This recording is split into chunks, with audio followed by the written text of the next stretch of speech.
সামনে উপরে উঠছে দেখছেন, ওই জায়গাটা হচ্ছে মূলত এই যে কাঁটাদার জায়গা ঘেরা দেওয়া, এই জায়গাটা হচ্ছে সেই বুড়ির বাড়ি ছিল। আর রসুলের মসজিদ হলো ওই সামনে মসজিদ, ওই মসজিদটার নাম হচ্ছে মসজিদে রসুল। মসজিদটার নাম কি? রসুল নিজে হাতে ওই মসজিদটা তৈরি করছিলেন। আমি আপনাদের বলে দিই, এই মসজিদে রসুল। আর ওই যে পাহাড়, ওই যে দেখতেছেন ওই পাহাড়, আর এই পাশের এই পাহাড়, আল্লাহ রসুল যখন ওখানে একটা পাথর আছে দেখবেন আটকানো, দুইজন করে ওটা দিকে আসবে, দেখবেন পাথরে একটা রক্ত দাগের মতো আছে। রসুল ওই পাথরের গায়ে হেলান দিয়ে রক্তাক্ত অবস্থায় বসেছিল।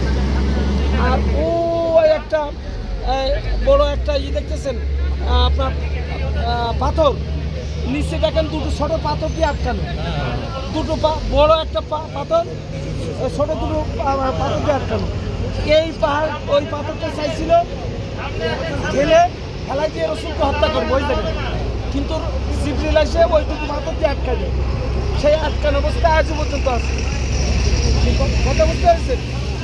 আর ওই রক্তাক্ত পাথরটা আপনার দেখে আস্তে আস্তে করে নামবেন, দুজন করবেন।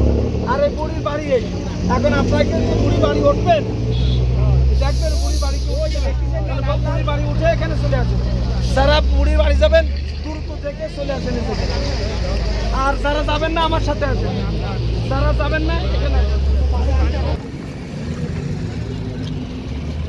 এটা হচ্ছে রাসূলুল্লাহ সাল্লাল্লাহু আলাইহি ওয়াসাল্লামের হাতে পাথর দিয়ে করা মসজিদ। 2-4 জন করে আসেন, দেখে আমি ছাড়ি দিচ্ছি।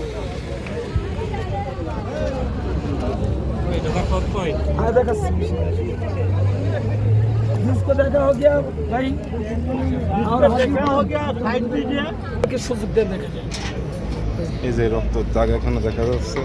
রাসূলুল্লাহ সাল্লাল্লাহু আলাইহি ওয়াসাল্লাম আগত এখানে বসেছিলেন। হ্যাঁ, ওই যে রক্ত